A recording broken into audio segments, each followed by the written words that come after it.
This episode of Replayable is brought to you by Floodgate Games, the creators of Sagrada Artisans. Sagrada Artisans is a standalone legacy game experience with loads of unlockable content revealed during the campaign. Your choices will ultimately decide whose stained glass masterpieces will stand the test of time. It's perfect for fans of Sagrada and legacy games, and it even offers an Eternal mode. The included window pattern booster pack adds tons of replayability after the campaign ends. I really like the dice drafting in Sagrada, and Artisans allows you to color in your windows. Check out more at sagradaartisans.com, available now for direct orders and from your local friendly game store.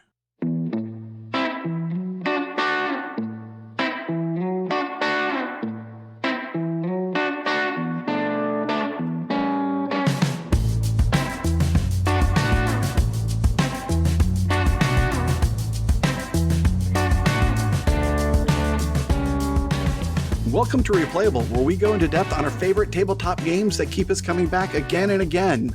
I'm the start player, Todd, and today I'm joined by David and Paul. For our 18th episode, we'll be excavating the Lost Ruins of Arnak. It is designed by Michal Elwin-Stack and Michaela Minj-Takova. It was originally released in 2020 by Czech Games Edition, and it won the Deutscher Spielepreis in 2021. How are you two guys doing today? You ready to get this adventure started? Why'd it have to be snakes?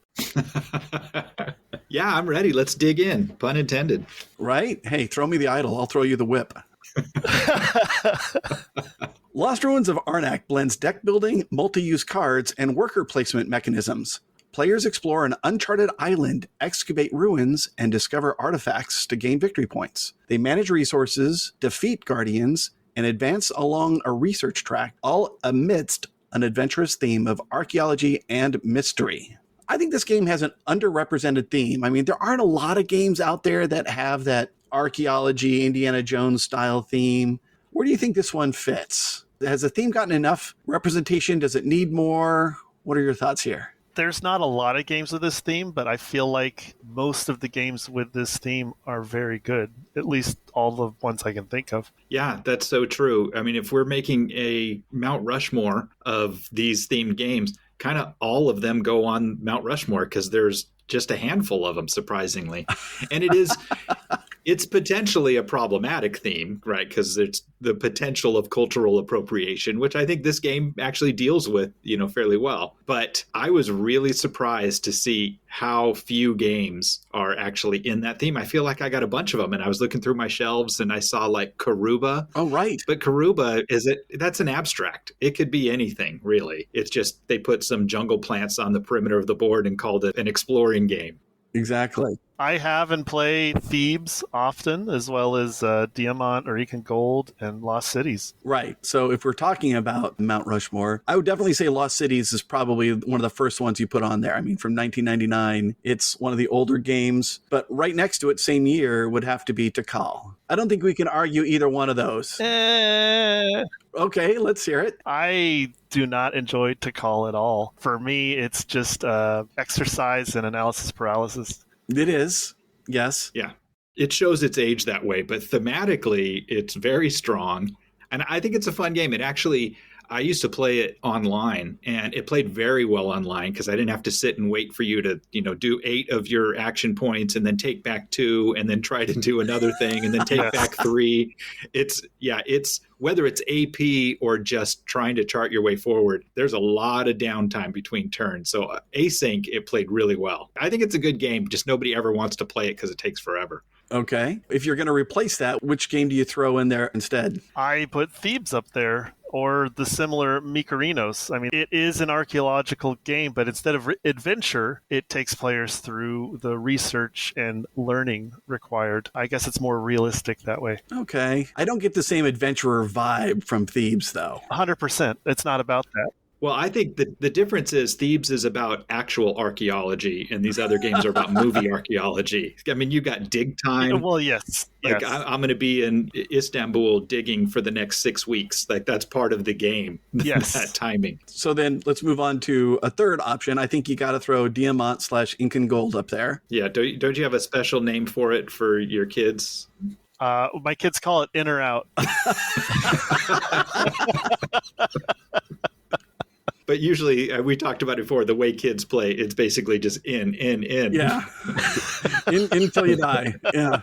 Yeah. And then complain that, you have bad luck. Yep. No arguments there. Then I think Lost Ruins of Arnak is the fourth head on the mountain here. I think it's a fantastic entry in this genre. Yes, I agree. Well, Quest for El Dorado has its following. I haven't played it enough, but it certainly has a following. It does, and it does deck building as well. So it is definitely a contemporary. In fact, I think it preceded Lost Ruins by a couple of years.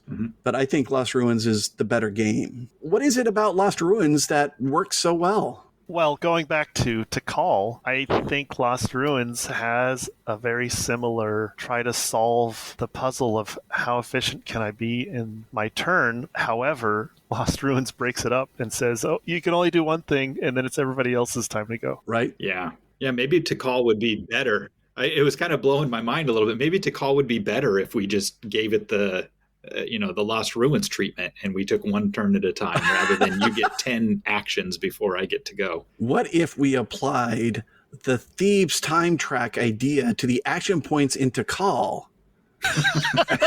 And then did one action around, like Lost Ruins. Off the rails. Right? I mean, to get to the question, though, we talked about this when we talked about Dune Imperium, which you can't talk about Lost Ruins of Arnak. So, I mean, mark your bingo card. I'm the first one to bring up Dune Imperium. Is that multi-use cards, the deck building, the worker placement, and the worker placement dependent on your cards. There are so many similarities there, but that alchemy of those mechanisms coming together and working together like that is what makes this and Dune Imperium just so much fun. That you've got your personal puzzle you're trying to solve, and then also dealing with the other, pesky players getting in your way. Yeah, I'm fascinated you guys feel so strongly about their similarities, because mechanically, while I agree, after playing both of these games dozens of times, I just think they feel completely different. To me, Lost Ruins is more of a puzzle-solving game. I liken it to Mage Knight by Vlaada Chvátil. Right. And Dune Imperium is more of we had another episode about it. It starts out being a deck building game, and then it turns into a worker placement game. I don't get that puzzle aspect when I play Dune Imperium. Interesting. I think because those three core mechanics that Dave mentioned, so the multi-use cards, deck building, and worker placement, if you do an advanced search on Board Game Geek for games that contain all three, it's a really small result set. And it's easy to look at those and say, these feel similar. Even if the theme is different and there's no comparable mechanism in Lost Ruins to the conflict from Dune Imperium. Right. I guess what I'm saying is it's about the goal. Right. The goal of Lost Ruins, in my opinion, is to collect all these things and transform them. And when I say things, I mean the items that you collect, the gold compasses, tablets, arrows, and rubies. You're trying to figure out a puzzle of how to collect and spend these to advance. Versus Dune Imperium, it's only got spice and water. You're collecting spice and water and influence and garrison. And so you're using these things to gain influence, to have combat. Whereas I feel like, I don't know, to me, they're completely different. I don't know about completely different. There are plenty of similarities. I feel like, I have the same feeling about Turn in Taxis and Ticket to Ride, that everybody talks about how they're similar, but to me, they don't feel similar at all. And then when I sit down and break down the mechanics, you're drafting cards, you're building routes, it's a set collection kind of thing. I guess you're collecting runs instead of sets in Turn in Taxis, but they're very similar. But because I'm so close to the games that I love them, well, particularly Turn in Taxis so much, I don't feel those similarities while I'm playing it. And I feel like it's the same here with Dune Imperium. I mean, when you break down those mechanics, it's very similar. This deck building, you place your workers based on your card. You need your cards to place your workers. It's just they take them in different directions.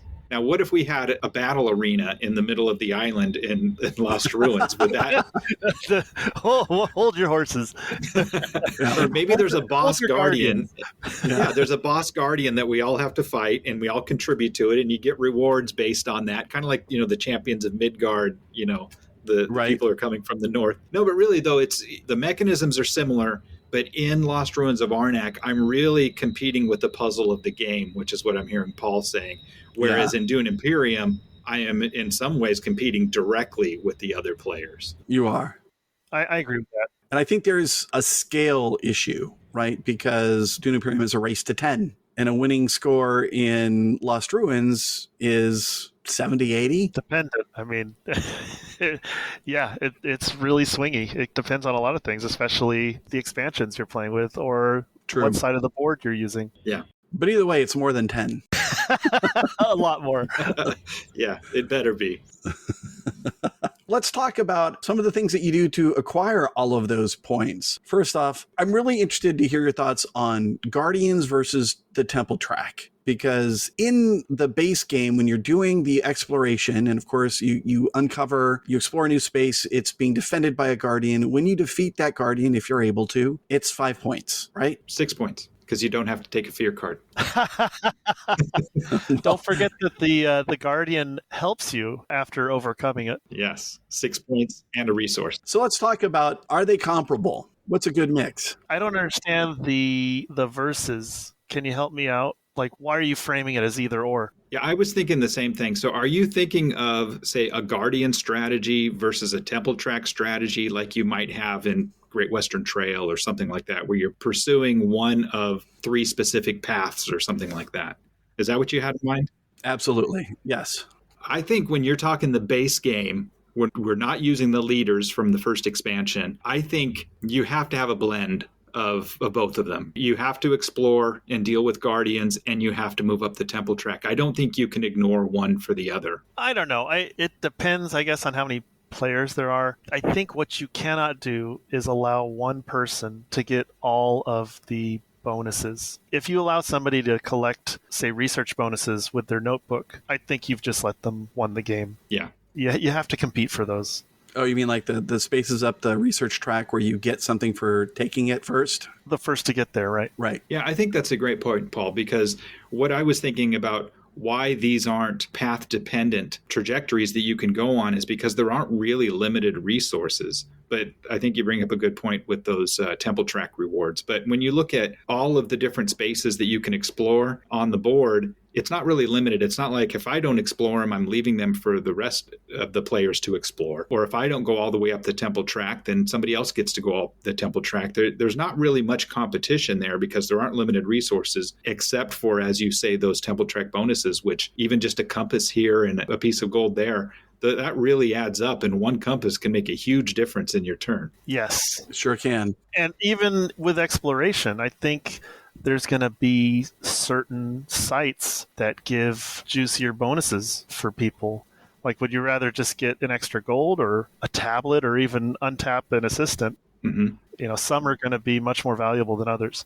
I totally agree. I've tried to do a Guardian strategy, and I could not ignore the research track entirely, but I gave up the thought of getting to the top of the research track. And that's what I was trying to understand is it viable, or do you think it is, to focus more on Guardians? Like, I think I had the pistol, right? So every time that item came up, it allowed me to insta-kill a Guardian if I played it as an action. But I wasn't able to keep up with the point earning that I yielded by not trying to get to the top of the Temple track, at least not in the base game, but that could change based on expansions. Well, I think if other players are making sure nobody gets most of those research bonuses, then yes, you could be competitive with a lot of Guardians. I feel like exploring and visiting sites and that, all of that really, to me, feels like it's in service to the Temple track. That the game is getting up that Temple track and getting to the top and buying those Temple prizes at the top, and then how far you can get your notebook up. I think that's in the base game. I think that's really how you need to get 70, 80 plus points to win the game. You can't ignore the temple track. And there's so many juicy rewards as you go, even if you're not getting the prizes. Every spot you go, you're getting something for it. Right. And points, especially at the top. The net points for jumping one more layer is huge. Right. Or assistants, which I think we found are pretty darn important. Yeah, I mean, it's a 5-turn game, right? So if you can get 2 assistants by the end of turn 2, you're looking pretty good. Yeah, I mean, really, is this an engine builder? I mean, I think we had this discussion before, thinking of a deck as an engine, but really, your assistants are your only engine. Why use the word only? Well, it's not like you have a tableau of cards where you have an engine that you've made. Every turn, you're kind of starting at square one. And the only engine you have, or what your assistants can give you, after that, it's the cards that you draw. And you could draw a handful of fear, or you could draw, all your good cards at once or something. Right. And you have to use those cards for travel or something like that. I mean, obviously, that's the game. Well, that's why you buy the right assistants, right? Like Yes. the ones with travel icons. Right. And that's why I'm saying that that's your engine, just those 2 assistants, and that's it. Everything else is very chaotic and managing those. And those are the only things that are reliable from turn to turn, is what I'm saying. Sure. They're the most reliable thing, but I think it's a balance. I guess when I play, I try to buy cards that balance with the assistants I have, or take assistants that balance with the cards I was able to get on round 1 or 2. So what do you mean by balance? Like synergies? Right. So if you get cards that give you goods such as compasses, gold, tablets, then get assistants that either give you a different kind or that allow you to upgrade one. Also, if you are purchasing really good cards, then I think you want assistants that allow you to move without spending your cards. Mm-hmm. Okay, that's interesting. Yeah. Because in the past, I've also tried to go just all one way, right? If I'm going to go for an artifact strategy, then I want lots of compasses. And so if I have assistants that give me compasses and I buy items that help me get more compasses and that's helping me get more artifacts, then the last thing I need is going to be something to get tablets so I can activate those artifacts when I draw them again. It's a little bit of the can't try to do everything. And I have experienced success focusing on one element of the game. My point of view is everything has diminishing returns. At the beginning of the game, gold and compasses are amazing. Gold because you want to add better cards to your deck. Compasses because you want to explore, and exploring is better for you since the temple icons are only covering up 1 and 2 point spaces. But later on, you have to start covering up your 3 and 4 point space, and so the return's not as high to do an exploration.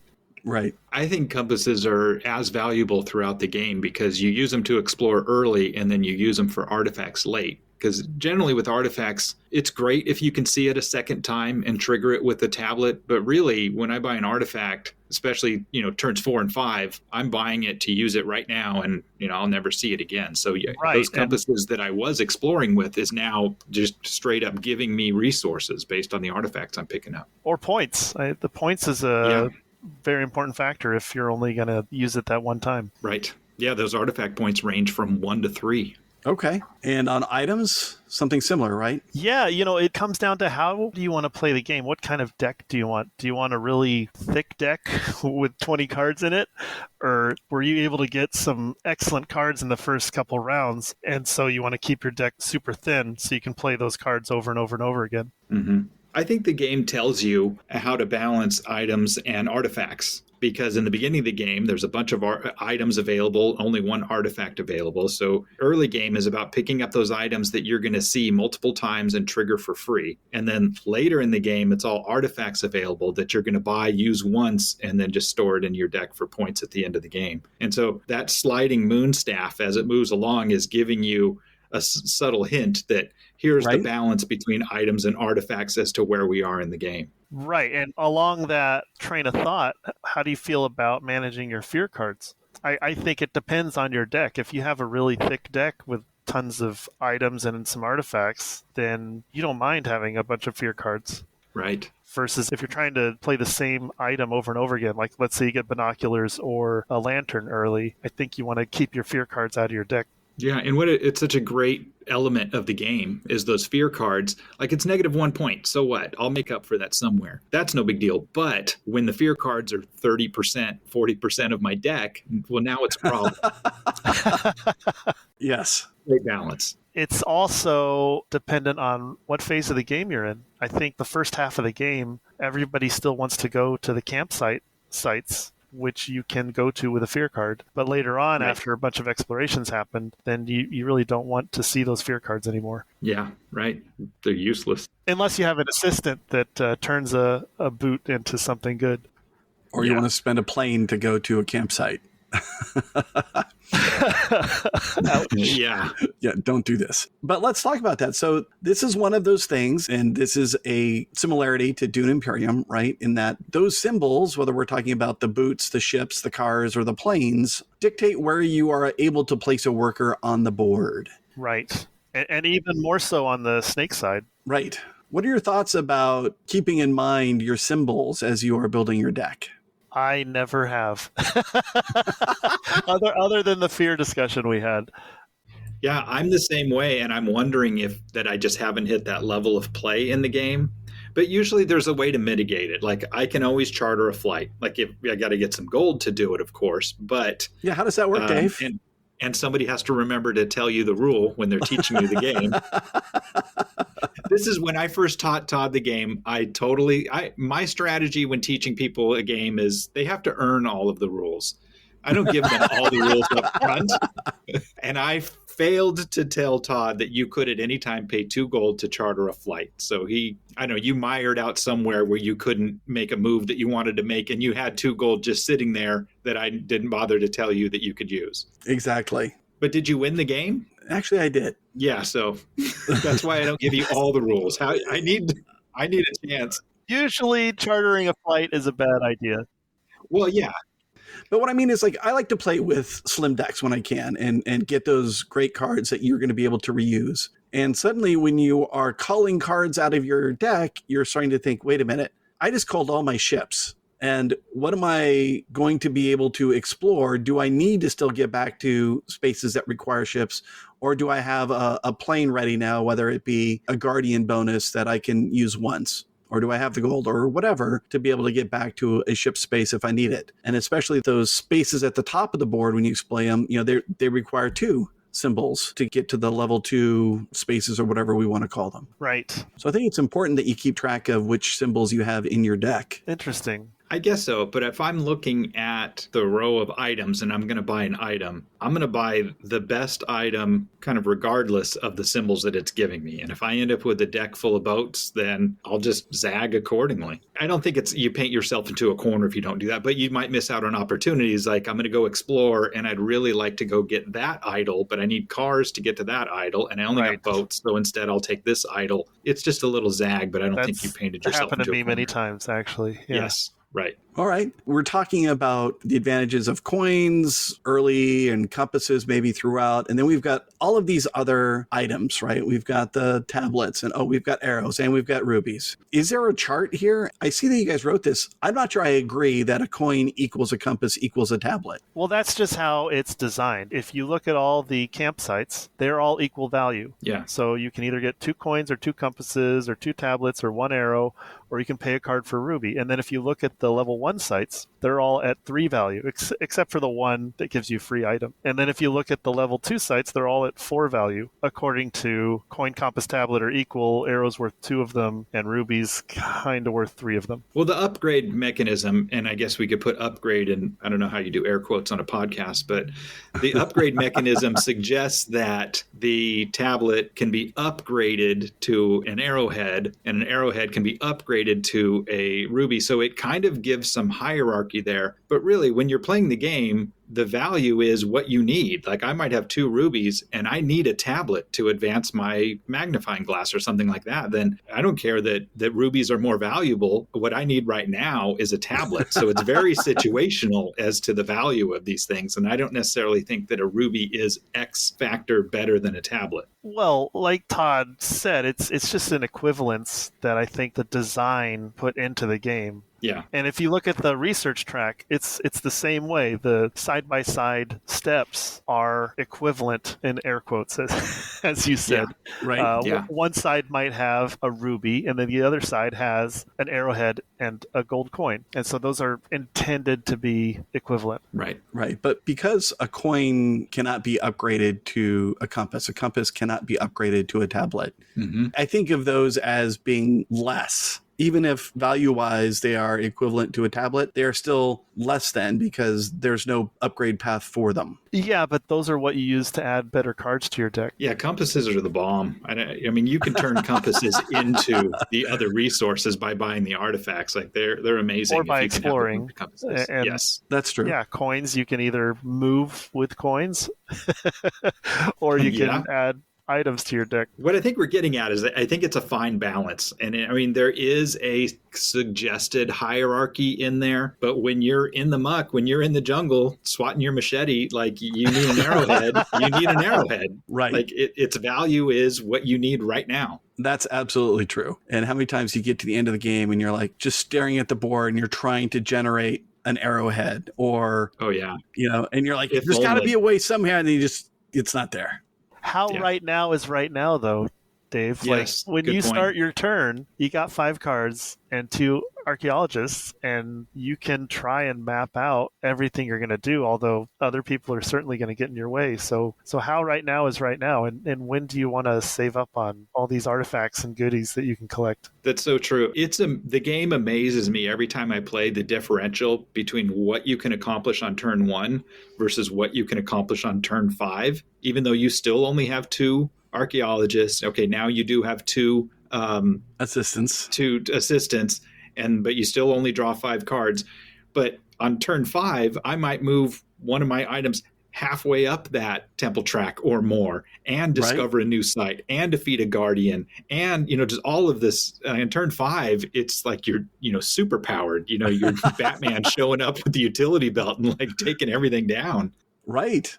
Yeah, I agree. The game scales wonderfully. And by the end, you feel like you've really solved, I agree, it's a puzzle, but you've done a good job of making some headway that you could not see how to get there to start with, unless you have experience with the game, of course. Yeah. And like Paul says, I need an arrowhead. Well, let me figure out how to get an arrowhead. First, I'm going to do this, and then I'm going to do that, and then I'm going to go here. And then 4 turns later, finally, I got the arrowhead that I needed. So I think you're right, Paul. Like, how immediate is it? Just find a way. Well, I was thinking the reverse. I was thinking, okay, if everything goes right, I'm going to need an arrowhead 4 moves from now. So maybe I should get it right now before anybody else does. Yeah. Yes. How far can you push your luck to get something you want versus what you need?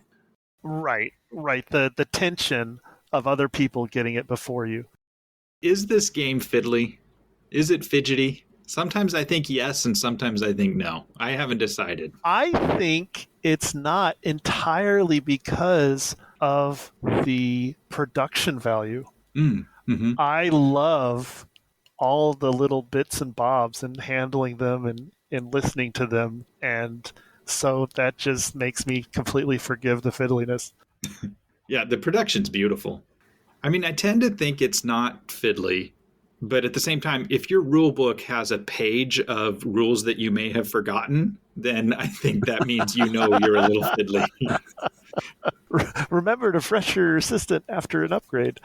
Right. Yeah, right. One thing I wanted to add is the importance of tracking who is going first next turn, because that clock going around the table, I think of it as like a timer for when I want to explore a level 2 site.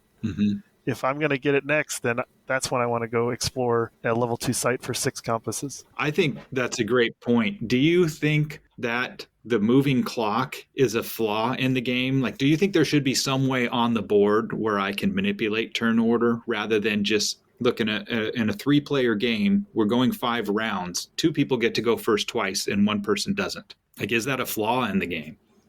I don't know. I mean, if we're talking about 3-player, I think it's interesting because even though the starting player in round 1 gets to go first twice, they get to go first on the worst rounds. Yeah, the person going last, even though they're going last, they can set themselves up to explore a level 2 site on round 2 and then use it again as the start player on round 3. And I think that's way better than going first on turn 1, if that makes sense. If you were to put in a go here to go first, what tempo do you drop to add that in? Or do you layer it in on top of, say, the Coins campsite? Temple track position. Last goes first. Maybe your whoever's notebook is lowest goes first. I don't know. I haven't thought it through. I don't know how crazy that is. Notebook wouldn't really work, I think. But yeah, I hear you. That's interesting. Maybe the magnifying glass, and then ties or stay in the same order or something like that. But notebook's interesting because it's incentive to move that notebook up, which is a tempo. Okay. You know what? We've got a house rules section. We've got something. Yeah, we've got something to talk about later. That would make the game a lot more fiddly, though. I mean, Dune Imperium doesn't have that kind of thing either. I think it's fine without it. It is fine without it, but it is interesting that it's specifically going to be 5 rounds, and it doesn't play 5 players, so there's no divisible by where everybody gets the same amount of turns going first. Right. Oh, that's interesting. I think there is a timing element, and it's not one that you can exploit. It's just luck with the assistance and the reveals. That's true. Yeah. Yeah. If there's no good assistant that you're really excited about, you want other people to go ahead of you to reveal the one that maybe you do want. How long do you avoid removing your notebook? Right.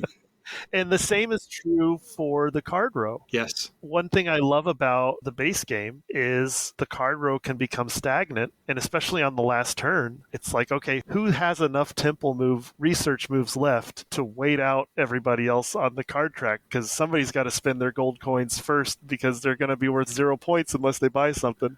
Right. Yeah. Well, and that Moonstaff kind of cleans it up a little bit from round to round. We need to bring that Moonstaff to Dune Imperium. Right? They're called family atomics, by the way.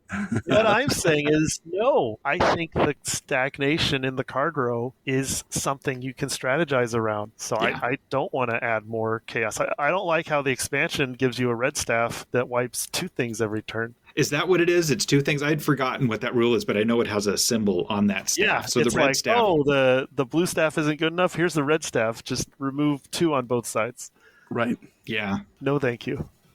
Right. All right, so then let's move on to the prompts. Weight and complexity. On Board Game Geek scale of 1 to 5. No decimals here, please. How would you rate the complexity of Lost Ruins of Arnak? Dave? I think it's a 3. It's a 3, but it's a lot better if you have a rules lawyer who can manage you for the first couple turns, to kind of help out and go, oh yeah, don't forget this, or, you got to do that. To have somebody who really knows the rules to kind of help along, because there can be some edge cases and a little bit of fiddliness there. But I think in the end, I was really thinking about this because there is something that feels a little overwhelming about the game when I get it set up and it takes my whole table. No table shaming comments here. I do have a mid-sized table, but it takes up my whole table. There's bits everywhere, and it is a little overwhelming. But then when I sit and think about it, I think it's all really straightforward. The symbol, the iconography is easy to follow, and there's, only 5 different actions you can take, and those are really easy to understand. And, there's not a lot going on with it, but there's a lot going on with it. So I'm just going to settle in at a 3. Yeah, I think it's right in the middle as well. Dave took all the words out of my mouth. And I agree. I had it down as a 3. That's what I rated Dune Imperium when we had our pod about that game, and I feel that they are of comparable complexity. So I had it down as a 3. Now, how about strategy? How much strategy is there to Lost Ruins of Arnak? Same scale, 1 to 5. I'm not too sure. I ended up putting it at a 4. I think the game gives you so much choice. You can try to plan things out, although depending on the cards you get and what other people do, you're certainly steered a certain way. So I could be convinced otherwise, but I'm saying a 4. I think it's a 3 because it doesn't really have these super nuanced path dependency strategy. When I think of strategy, for some reason, like a poster child would be Great Western Trail, is there are some defined strategies, and then you try to walk that tightrope to execute that strategy to go that way.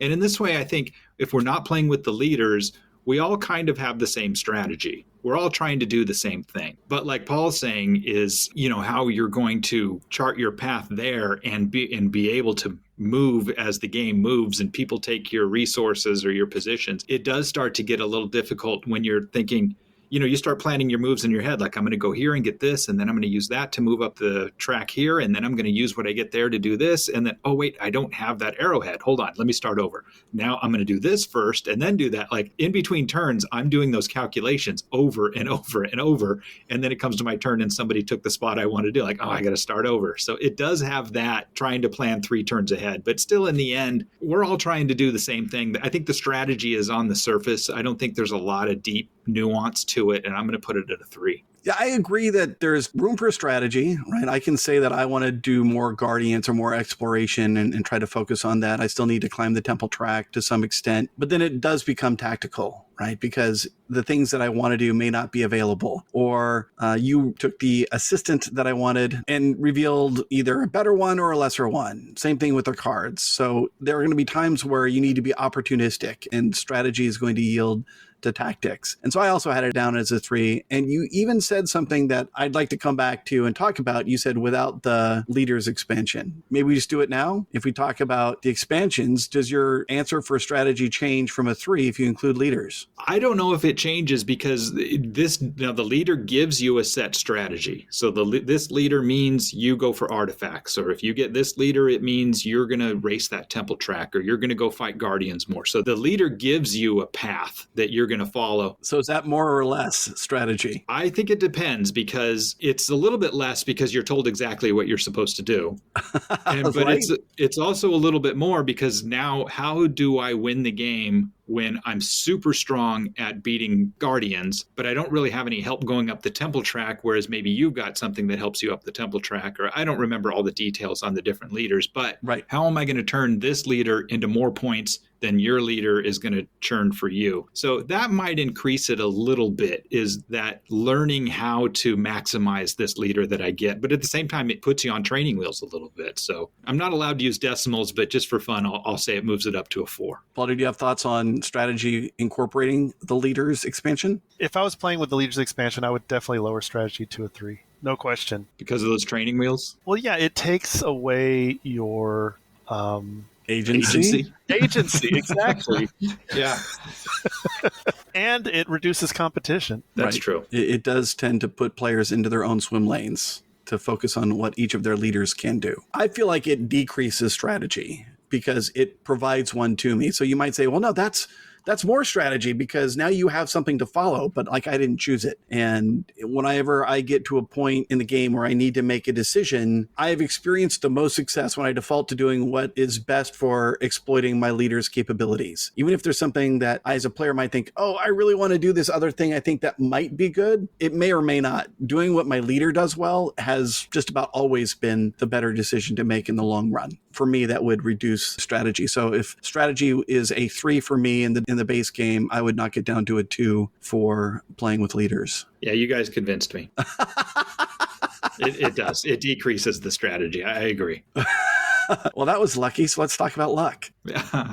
So on a scale of 1 to 5, I'll jump in here. I think that it is a 2. I think there are a lot of ways to mitigate the luck of the draw, whether you are looking for items or assistants that allow you to draw additional cards. You can thin the deck if you want. There are those temple tiles that allow you to exchange them if you absolutely need to have something. And yet you're not going to escape luck, right? There is going to be a time where you just didn't see the assistant you wanted, or your hand got stuck with fear cards. So I have it down as a 2 for luck. What do you guys think? I rate it a 3. It's a deck builder. I think most deck builders have a fair amount of luck. I might lower it, although often we play with all of the components from the expansion. So our artifact and item decks are double the size, and there's just so much more randomness. I think that factored into my rating, a 3. All right. Yeah, I think it's a 2 as well, because you don't know what guardian it's going to throw at you, or when you go to a dig site, you have no idea what you're going to find, when you're exploring. So, but you can always mitigate that. And especially when you get into the end game and you think, oh, I really need this to defeat that guardian, and I just happen to draw this guardian that I can't defeat. Well, then you just think, oh, then I'll just move up the temple track a little bit more. So I won't get that 5 points, but I'll get this other 5 points. So I wouldn't call it a salad. I wouldn't besmirch the game by calling it a salad.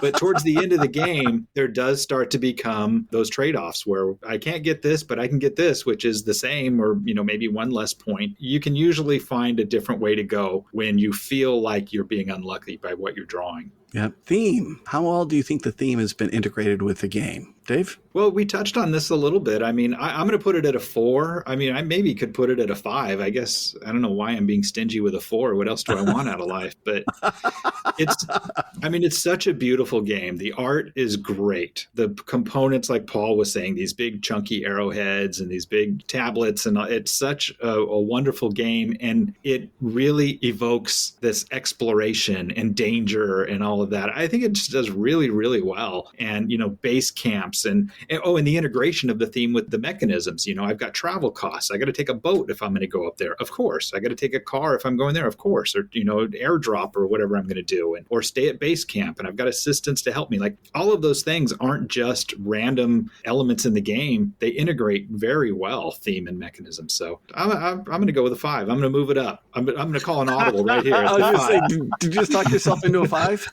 I did, yeah. What do you got, Paul? So I think the theme's a 4. However, when I play solo with the app, it increases to a 5. So tell me more about that. Yeah, so there's an app with 2 different campaigns. There's the Missing Expedition, which is an expansion that integrates with the base game. But There's also a free campaign to play with the base game that you can get from the publisher with their app. And it gives you a story. It helps you perform all of the solo automata that you have to do, and it's really fun. And every time you do an exploration in some of the campaigns, it gives you additional story with a little bonus you have to pick, and I just found myself really getting immersed. Got it. Okay. I had it down as a 5 even before Dave convinced me it was a 5. And I just want to say I love all the components that we talked about, but I especially love the wooden meeples. Can we at least say that, thank goodness, here's a game that doesn't have needless plastic sculpts for every little component? Yeah, it's really smart. Also, the compasses and gold being cardboard, I don't mind at all, because those are kind of the things you have to constantly collect and throw away. And if they were shinier or more appealing, you might not want to do that. Right? I've seen some people you can buy on Amazon these kits of little, I don't know, half-inch diameter compasses, a package of 20 of them or something like that. And I've seen people using those, but... Like real compasses that have moving needles? Yes.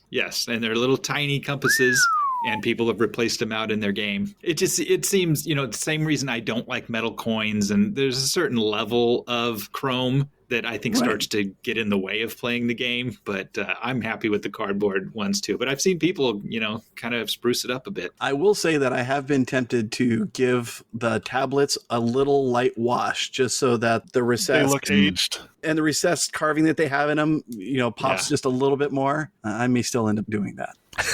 You just said you're glad it doesn't have minis, and you're like, well, but I'm going to paint what's here. That's right. Yes, and? Yeah, right.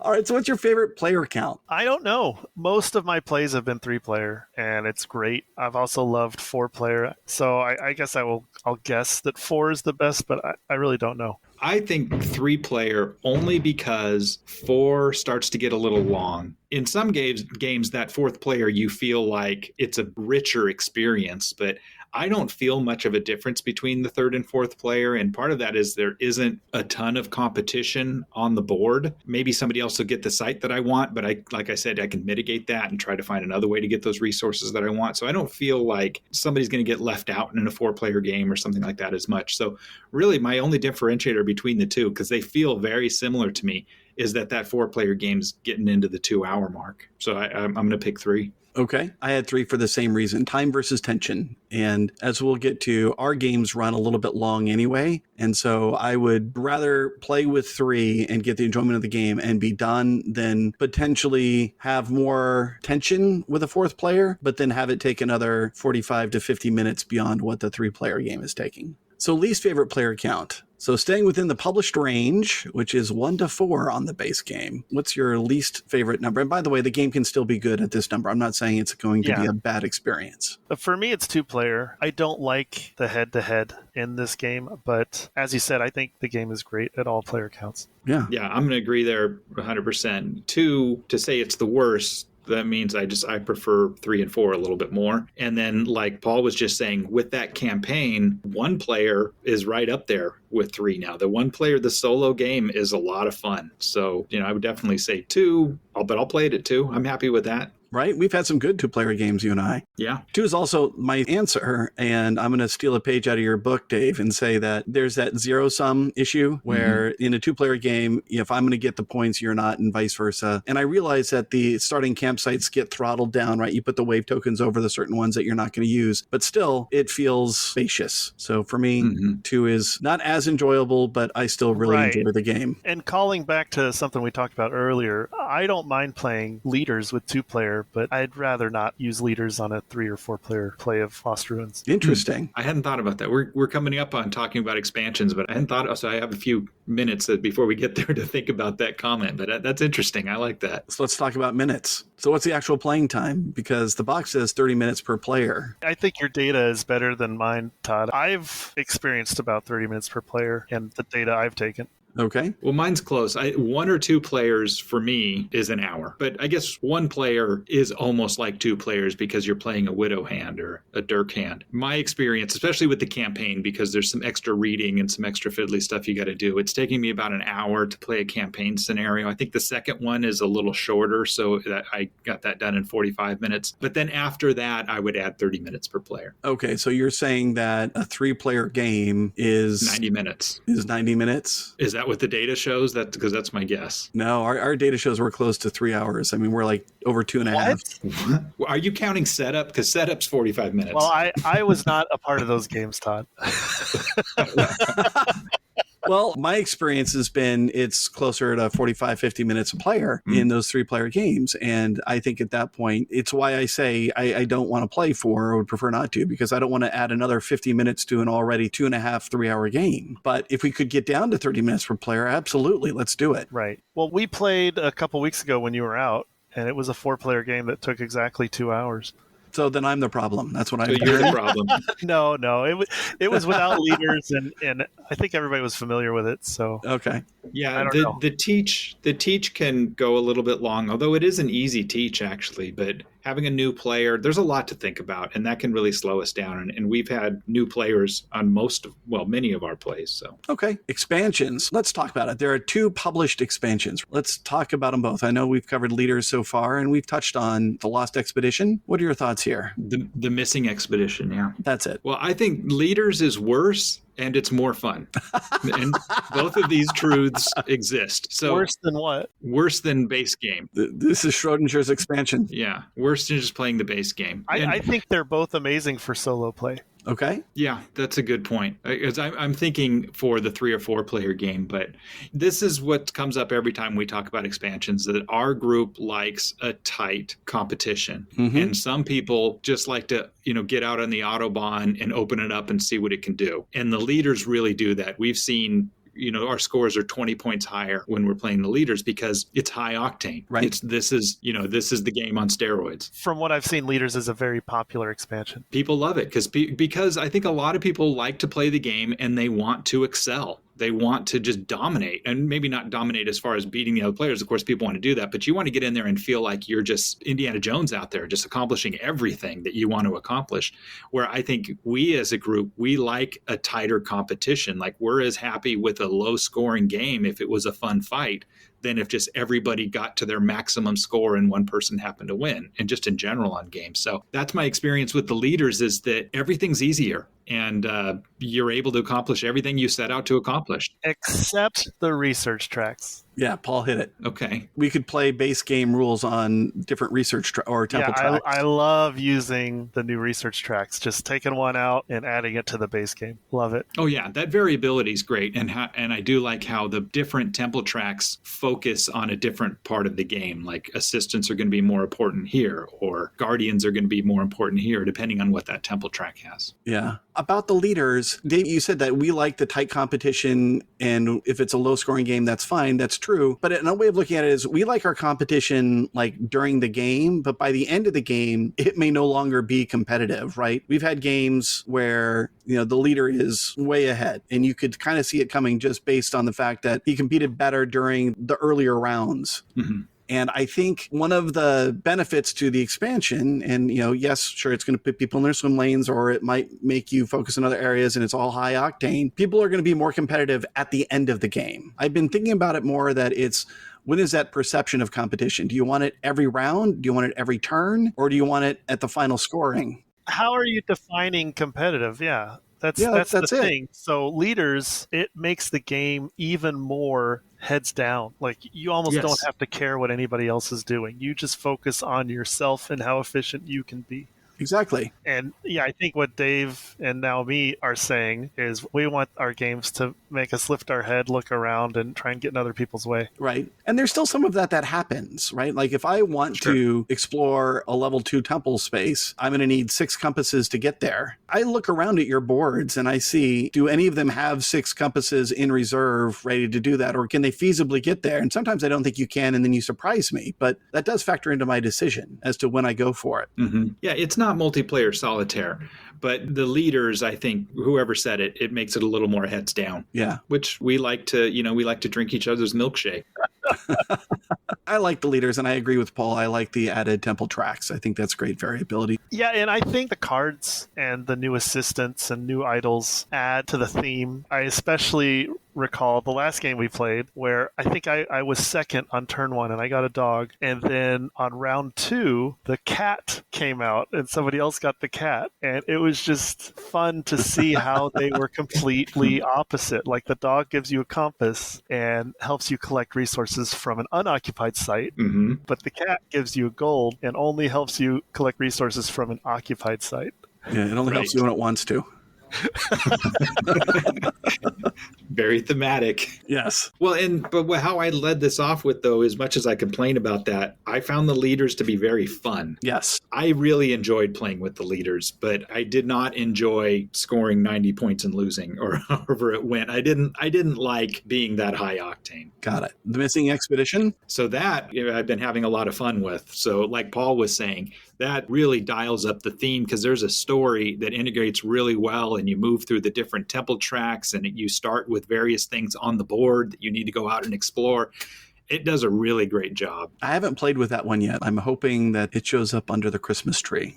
So most recognizable comparison. What's the highest ranking game that reminds you of Lost Ruins of Arnak? And I'm going to go ahead and right now, let's just squash Dune Imperium. Disqualified. Paul? I already mentioned Mage Knight, but another game that's very similar to me is Anno 1800. Okay. Players are trying to solve a puzzle of how to get the right resources and the right sequence. And, in Mage Knight, you're doing it all at once, but in Anno 1800, which is a newer game that we bring to the table still, you only get to do one thing, and then it's everybody else's turn, and they could get in your way. Right. That's a good one. We need to play Anno 1800 more. Dave, what'd you have? I'm going to go with Res Arcana. It has a very similar feel in that you're dealing with this very small deck, and it's a cube exchange. You're trying to manipulate you have an engine in Res Arcana, but you're trying to manipulate everything through this cube to get the cubes that you want to accomplish the things that you want. And that economy of doing those exchanges feels very similar in Lost Ruins. Okay, I can see that. I had the quest for El Dorado. So Dave, you mentioned this one earlier because it does have the deck building. It's really more of a race, right? But you do have to make sure that you've got the right cards in your hand to manage the different terrains over which you will be traveling from board piece to board piece. Like you have to be mindful of the travel options in Arnak. Less recognizable comparison. One that doesn't rate as highly, that's still reminiscent of it. I went the same route, focusing on puzzle solving. My pick is Oh My Goods. Okay. I think it has the same puzzle solving. It has assistance. It has buildings that you build instead of buying cards. And I guess the reason it's not as good for me is because, in my opinion, Oh My Goods has no tension. Oh, that's a great call. I didn't think about that one. I like it. I kind of went with that puzzle solving part too. And I'm thinking something like airships or To Court the King. You have a certain set of resources that you're trying to get to. So you have these steps that you need to get to get there. So you're manipulating And like in To Court the King, where you have these different elements that help you manipulate the dice to let you get to the die number that you're trying to get to. And, Lost Ruins is like that sometimes. Like, I need a ruby. In order to get a ruby, I bet I can turn this into that, and then I can turn those into this, and then over here I can turn into that, and then now I've got the ruby that I need. So you have to kind of plan this route to get there. And that's how something like Airships feels to me. Okay. Oh, I'm digging that because I stayed in theme and I went with Tobago because it has the same Discover theme, only it's like Clue in reverse. With each card that you play as you move around and you're making your guesses, you're reducing the problem space of where the treasure lies until there can only be one solution. And so you are discovering that location as you go. It's not determined ahead of time. You're not putting 3 cards in an envelope and then trying to figure out what's out there. So I had Tobago for that one. House rules. So how would you improve the game? And I think, Dave, you may have already started us off on this discussion. Well, we don't know if it's an improvement, but right. Yeah, using some sort of information from the temple track to set the turn order. Because in a worker placement game, you almost have to have turn order manipulation because it's so important who goes first in these cases, especially when you get late into the game and there's these really good sites to go. The Guardian's gone and you can just go there with 2 cars and get all this stuff. Going first is fantastic. So if there's I would like to see some way to manipulate that. I don't know if I'm ready to house rule it. I would like to see other people play test it. You go first. Yeah. And is that going to be old Amun-Re style or new Amun-Re style? Yeah. Right, where the person who qualifies first and then clockwise from there, or the new version, which is descending order based on how you're doing. I don't know. Yeah. I would say add a timer to it, but that's just me because of my apparently you need my it. impact on gameplay. I need a timer. Well, I don't like that, though, because it's really hard to figure out. Like I was saying earlier, I'm going to plan these 3 moves ahead and like, oh, I need a tablet to do that. Hold on, let me undo that. I mean, there's a lot to think about, and I try to do it between turns, but when it comes to my turn, like, I can't get that compass now. Dang it. Okay, so now what am I going to do? Yeah, but everybody needs something where they just say, you know what, it's too much. I'm just going to do this. Yeah, that's true. Okay, chess timer, Dave. You get 30 minutes. Yeah. Usually it's internalized, but if you externalize it, I'm fine with that. My house rule would be to just buy the expansions and then cherry pick what you want out of them and add them to the base game. Yep, I like that. When this game is being played at game night, what do you want to play afterwards? What's the double feature game that goes along with it? Paul? I would love to have a theme night where we would just play Lost Ruins, Thebes, Ink and Gold, and maybe Lost Cities, but that's only 2-player. There's Lost Cities, the board game, right? What was also Keltis. Right, good call. We have all of those, and we could also put in Quest for El Dorado. We could. I like it. Okay. I'm up. So A, done. B, I went with, I did go with something quick, staying in theme, but I wanted it to be more cooperative. So I went with Escape, the Curse of the Temple, where we're just all rolling like mad trying to escape from the temple. So Dave, what did you have? Dune Imperium, because you've already probably got 3 to 4 players at that level of play, and they're similar enough to where I'm in that mode, but they're different enough to where it's a completely different game. So I'd love to play those 2 back to back. Although my vote right now is Paul's suggestion. I like the theme night, but I'm switching mine to mechanics night. Well, I'm sticking to theme night, but hey, let's do both. We're gonna have to schedule a second game night. What feature of the game still stands out to you? One of the things that I find super interesting about the game is how you go from 0 to hero. That on that first turn, you pick up 2 compasses and maybe explore 1 or 2 spots on the temple track. And like, that was all I could do. I did everything I could, bought an item. But by turn 5, just how much you're able to accomplish. And it's almost like the bread and the loaves, how it just multiplies on what you're able to do on one turn. And I really like seeing that, even though I was saying I don't like to be super high octane where it's just you're going crazy. But it's really interesting to see what I'm able to turn this humble beginning into, and just buying 11 temple tokens or whatever at the end, left and right, and defeating guardians, and all in one turn. It's really satisfying. I like that. Absolutely. I really appreciate the intentional design choices that put tension into this game. And specifically, I'm talking about the card row for purchase that slowly shifts from item to artifact, as well as all of the bonus tokens on the temple track and at the exploration sites, and how both of these things really pressure players to race against each other. Right. Yeah, that's a good point. I had the combination of deck building and multi-use cards. I mean, that is just chef's kiss for me. We need more games that have that combination of mechanisms in them, because I really enjoy several of them that we've tried already. I was going to comment on that. So, I mean, there's really two games that are doing that well, Dune Imperium and Lost Ruins of Arnak, and we happen to love those games. So I'm wondering if we're going to see more of that, just like the big deck energy games that, Wingspan, Terraforming Mars, Arc Nova, that it's like they created this new genre of game. And so we're starting to see more and more fun games that are in that similar genre. And I wonder if we'll start to see more along this based on the success of these, because I really enjoy that combination of mechanisms. I think we will. I don't know if we will, because, I mean, it's been around for a while. Like Mage Knight, I think, was the first one that I fell in love with, and that's from the 2000s. Yes, that's true, but there is a game in the side of the universe that's just released called Expeditions, and it has a lot of these same mechanisms. It has these two key ones for deck building and multi-use cards, and it's doing well. I think there's growing recognition that these two have good marketing power. Do you put Gloom and or Frosthaven in that same bucket?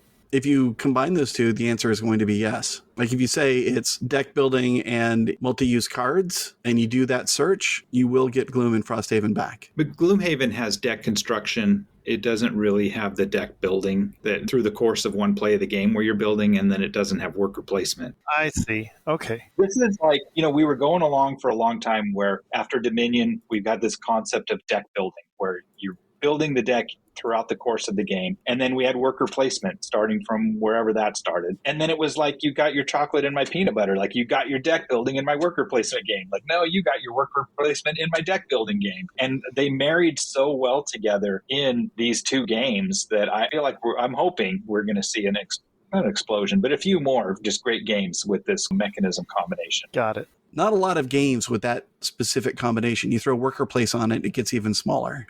So what feature of the game now disappoints, if any? I wish the temple track was detached from the board in the base game. Interesting. Okay. I'm disappointed now, especially that I have these new temples, that I cannot play the snake temple with the bird exploration side, or the bird temple with the snake exploration side. Oh, I see. In the base game? Yeah, the snake side has a level 1 site that you need a plane to get to. It has level 2 sites that require multiple boots. There's totally different travel costs on each side of the board. So there are combinations that you can't play together. Right. I mean, it's just a nitpick. It's not a big deal, but yeah. Yeah. I'm sure you could print one of them out and use it.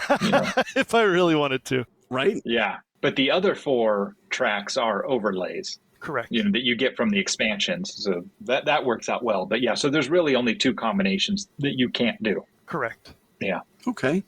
The feature of the game that disappoints me is it's really daunting to set up. I mean, there have been times, for the solo game where it's not too late into the night. I'm thinking, you know what, I might play some Lost Ruins. And I think about getting it out, setting it up, taking up the entire table, and think, I'm just going to go read a book instead. It's really daunting. And I've got a pretty good organizer in there, holding my bits together. So I've done a good job making it easy to set up, but it's still kind of a bear. Right. And the table space, I mean, that's a little distraction, but once it's set up, I love it. Interesting. Yeah, I've even thought about getting an organizer for this game because I have my stuff in bags, and there are bags upon bags of components in there. So I agree with that. For me, it was how the temple track dominates the play, and I think that the lack of variability there in the base game is a little unfortunate. However, I think the expansion solves it. I think the Leaders expansion and what it brings with additional temple tracks solves my only nitpick. Did Lost Ruins replace a previous game for you? I'm going to go ahead and say no, and that Lost Ruins and Dune Imperium can definitely coexist. So that was the candidate? No, that's just my opinion. Yeah, Lost Ruins for me is almost replaced Mage Knight. it really scratches the same itch, but the reason it's slowly replacing it is because Mage Knight is twice as overwhelming to set up and play. Yeah. Right. And Lost Ruins is just far more approachable. And I can play it online. That's the big one. My initial thought is that this is just replacing the traditional worker placement game for me, Agricola, Kalis, Village, or something like that. That I like having this marriage of mechanisms that we talked about. But I wasn't playing those games as much these days anyways, so it's hard to say this replaced it. But I think it's a direct replacement on some level, just as far as weight and the group that you might play it with, is that it's kind of been replacing Wingspan. That it's kind of the same level of like setting it up. It's the same depth of, well, maybe a little deeper than Wingspan. Wingspan might lean a little more family oriented. But if we brought both of those out, I would probably vote for Lost Ruins, right now, whereas a few years ago, Wingspan would fit that a little bit better, I think. Right. Okay. All right. So has this game since been replaced? And if so, by what? Dave? Well, I mean, not really, because I don't really have anything that is this kind of experience there. Like we've talked about, Dune Imperium's kind of,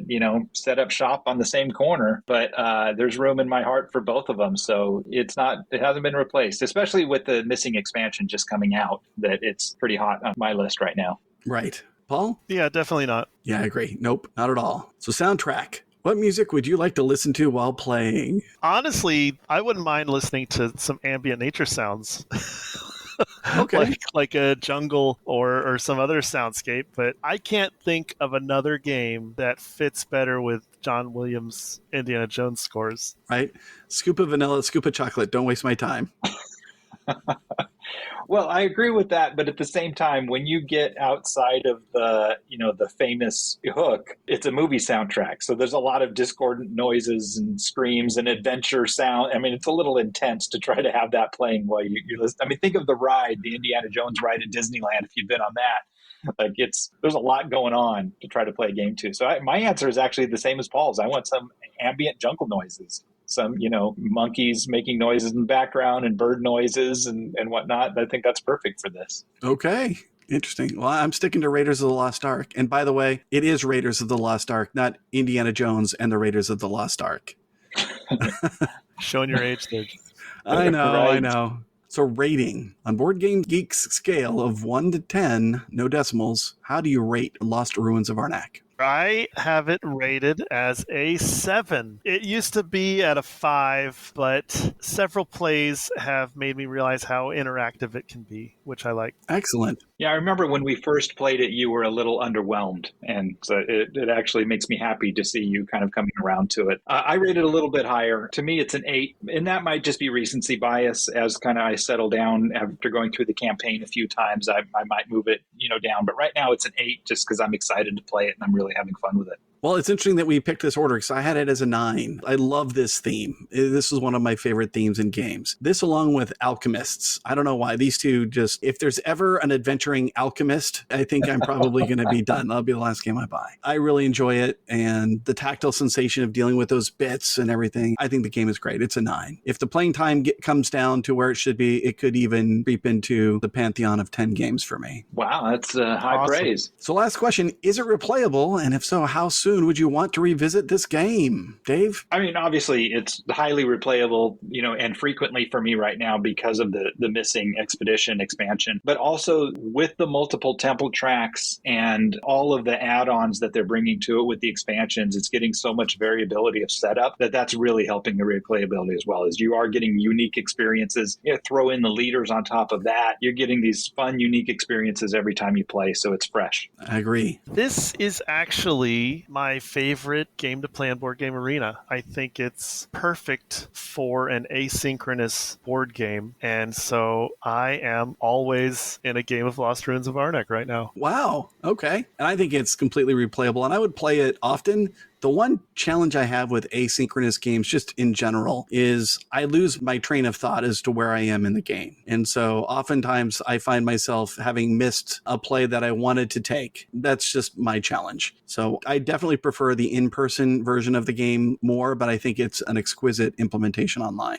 Mm-hmm. Yeah, I share your challenge. That's why I've learned to leave notes for myself. Okay. Yeah. I'm trying to do that now to find out where I left my wallet. I'm kidding. I've got an Apple tag on that thing. I can find it. Da, da, da, da, da, da, Throw da. me the whip. I'll throw you the wallet. I think we explored it well. Yeah, just keep researching that temple. So with that, the final tablet's been uncovered. For our next episode, we'll be getting the whole crew together for a Howling Good New Year celebration. Thanks for being here today, guys. I really enjoyed this conversation. It was a lot of fun. Thank you. Yeah, thanks. Thank you for listening to Replayable. Support for our podcast comes from listeners like you. You can find us online at replayable.fm, on Twitter as ReplayableFM, and on Instagram as ReplayableFM. You can also join our team at patreon.com/replayable. Thank you for your support. We welcome your feedback, which is the only way that we are going to get better. You can get in touch with us via email at feedback@replayable.fm. And if you're interested in sponsoring us, then please contact us at sponsors@replayable.fm.